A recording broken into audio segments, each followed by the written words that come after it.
We have such proof that will show the whole country that the institution of the Election Commission does not exist. And you will see the shockwave that is going to go through the electoral system when we release this data. It's literally like an atom bomb. Now we have concrete 100% proof of Election Commission allowing cheating in a seat in Karnataka. Not 90%. When we decide to show it to you, it is 100% proof. We just looked at one constituency and we found this. And I'm absolutely convinced that constituency after constituency, this is the drama that is taking place. If 15 seats were rigged, he would not be the Prime Minister of India. The Election Commission vote चोरी में involved. किसके लिए करा रहा है? किसके लिए करा रहा है? बीजेपी के लिए करा रहा है. I want to send a message to Election Commission. Yes, sir. If you think you're going to get away with this, if your officers think you're going to get away with this, you're mistaken. हमने constitution की रक्षा की, संविधान की रक्षा की थी. ಕಳೆದ ಚುನಾವಣೆಯಲ್ಲಿ ನಾವು ಸಂವಿಧಾನದ ರಕ್ಷಣೆಯನ್ನ ಮಾಡಿದೀವಿ, ಸಂವಿಧಾನನ ಉಳಿಸಂತ ಕೆಲಸನ ಮಾಡಿದ್ದೇವೆ. ये जो किताब है इसमें भारत की हजारों साल की विचारधारा है. ಈ ಒಂದು ಪವಿತ್ರವಾದಂತ ಪುಸ್ತಕ ಏನಿದೆ, ಈ ಪವಿತ್ರವಾದಂತ ಗ್ರಂಥದಲ್ಲಿ ಭಾರತ ದೇಶದ ಸಾವಿರಾರು ವರ್ಷಗಳ ಇತಿಹಾಸ ಅಡಗಿದೆ. इसमें महात्मा गांधी, अंबेडकर जी, जवाहरलाल नेहरू, सरदार पटेल की आवाज गूंजती है. ಈ ಒಂದು ಪವಿತ್ರವಾದ ಗ್ರಂಥದಲ್ಲಿ ಮಹಾತ್ಮ ಗಾಂಧೀಜಿ ಅವರು, ಬಾಬಾ ಸಾಹೇಬ್ ಅಂಬೇಡ್ಕರ್ ಅವರು, ಜವಾಹರ್ಲಾಲ್ ನೆಹರೂಜಿ ಅವರು, ಸರ್ದಾರ್ ವಲ್ಲಭಭಾಯಿ ಪಟೇಲ್ ಅವರ ಧ್ವನಿ ಇದರಲ್ಲಿ ನಮಗೆ ಕೇಳಿ ಬರ್ತಾ ಇದೆ. मगर इस किताब में बसवना जी, नारायण गुरु, फूले जी, इनकी भी आवाज गूंजती है. ಹಾಗೇನೆ ಈ ಒಂದು ಗ್ರಂಥದಲ್ಲಿ ಬಸವಣ್ಣ ಅವರ ಧ್ವನಿ, ಫುಲೆ ಅವರ ಧ್ವನಿ, ಎಲ್ಲರ ಧ್ವನಿ ಕೂಡ ಕೇಳಿ ಬರ್ತಾ ಇದೆ. और इसकी नींव, इसका foundation one man one vote. ಈ ಒಂದು ಪುಸ್ತಕದ ಮೂಲಭೂತ ಅಡಿಪಾಯ ಏನಂತಂದ್ರೆ ಒಬ್ಬ ಮನುಷ್ಯನಿಗೆ ಒಂದೇ ಮತ ಅನ್ನಂತದ್ದು ಅದರ ಅಡಿಪಾಯ. हर हिंदुस्तानी नागरिक को यह संविधान एक वोट का अधिकार देता है. ಪ್ರತಿಯೊಬ್ಬ ಭಾರತೀಯ ಪ್ರಜೆಗೂ ಕೂಡ ಈ ಸಂವಿಧಾನ ಪುಸ್ತಕದ ಮುಖಾಂತರವಾಗಿ ಒಂದೇ ಒಂದು ಮತದ ಹಕ್ಕು ಎಲ್ಲರಿಗೂ ಕೂಡ ಕೊಡುವಂತದ್ದು. पिछले चुनाव में बीजेपी ने कहा, मोदी जी ने, इनके नेताओं ने इस पर आक्रमण किया.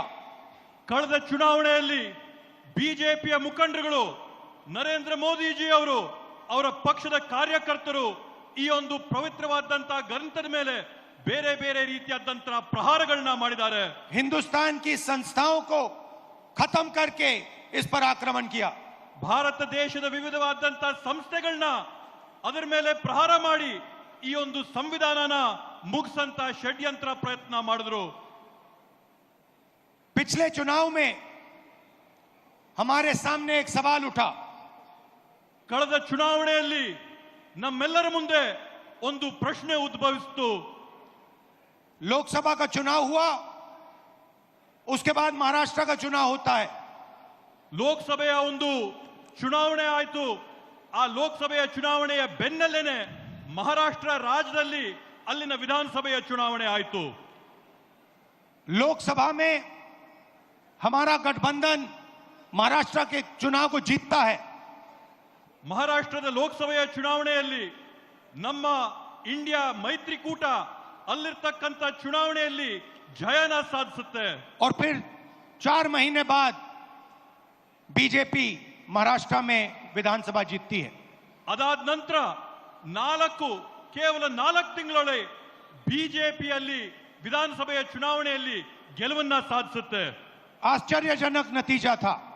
ಇವತ್ತು ಅದರ ಪರಿಣಾಮ ಏನಾಗಿದೆ? हमने पता लगाया तो पता लगा कि 1 करोड़ नए वोटरों ने वोट किया विधानसभा में.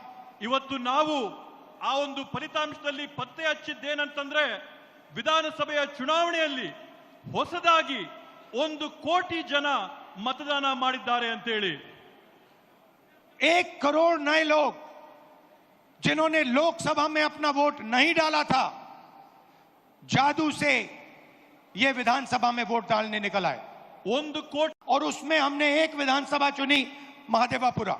ಬೆಂಗಳೂರು ಕೇಂದ್ರ ಬ್ಯಾಂಗ್ಳೂರ್ ಸೆಂಟ್ರಲಿನ ಲೋಕಸಭೆ ಕ್ಷೇತ್ರದಲ್ಲಿ ಒಂದು ವಿಧಾನಸಭೆಯ ಕ್ಷೇತ್ರವಾದಂತ ಮಹದೇವಪುರ ಕ್ಷೇತ್ರದ ಫಲಿತಾಂಶನ ನಾವು ವಿಶ್ಲೇಷಣೆ ಮಾಡಿದ್ವಿ। और आपने मेरा कल प्रेस कॉन्फ्रेंस देखा होगा, उसमें हमने 100% साबित कर दिया है कि इलेक्शन कमीशन और बीजेपी ने मिलकर आपसे कर्नाटका से लोकसभा चुराई है।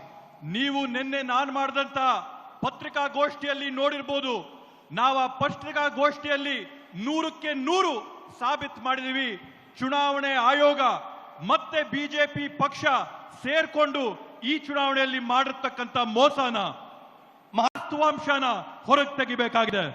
मैं आप सबका दिल से धन्यवाद करता हूं कि आप कांग्रेस पार्टी के कार्यकर्ता, जिनके खून में इस संविधान का डीएनए, ನಾನು ಮತ್ತೊಮ್ಮೆ ತಮ್ಮೆಲ್ಲರಿಗೂ ಕೂಡ ಮನಸ್ಪೂರ್ವಕವಾದಂತಹ ಧನ್ಯವಾದ ಹೇಳಕ್ ಬಯಸ್ತೇನೆ।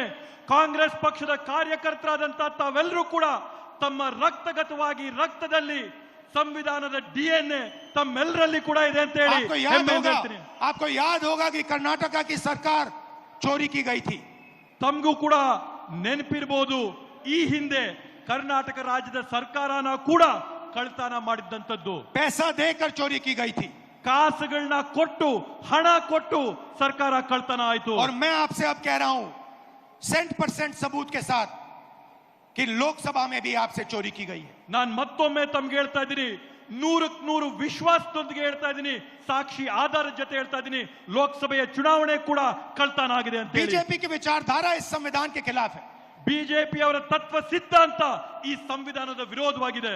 और ये हिंदुस्तान के गरीब लोगों का, किसानों का, मजदूरों का, छोटे व्यापारियों का हथियार है।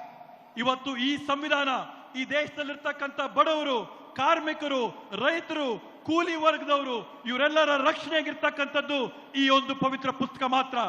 और हर कांग्रेस पार्टी का कार्यकर्ता और नेता इसकी रक्षा करेगा। ಮತ್ತೆ ಪ್ರತಿ ಕಾಂಗ್ರೆಸ್ ಪಕ್ಷದ ನಾಯಕರುಗಳು, ಮುಖಂಡರುಗಳು, ಕಾರ್ಯಕರ್ತರು ತಾವೆಲ್ಲರೂ ಕೂಡ ಇದರ ರಕ್ಷಣೆಯನ್ನ ಮಾಡಬೇಕು ಅಂತ ಮನವಿ ಮಾಡ್ತೀನಿ। और इलेक्शन कमीशन को एकदम हिंदुस्तान की सारी इलेक्ट्रॉनिक वोटर लिस्ट पिछले 10 साल की हमें दे देनी चाहिए। ಚುನಾವಣೆ ಆಯೋಗ ಇವತ್ತು ಈ ದೇಶದಲ್ಲಿ ನಡೆದಂತ ಕಳೆದ 10 ವರ್ಷದ ಚುನಾವಣೆಗಳ ಮತದಾರರ ಪಟ್ಟಿನ ಈ ಕೂಡಲೇ ಬಿಡುಗಡೆ ಮಾಡಬೇಕು ಅಂತ ಆಗ್ರಹ ಮಾಡ್ತೇವೆ। और वीडियोग्राफी भी दे देनी चाहिए। ಅದರ ಜೊತೆಗೆ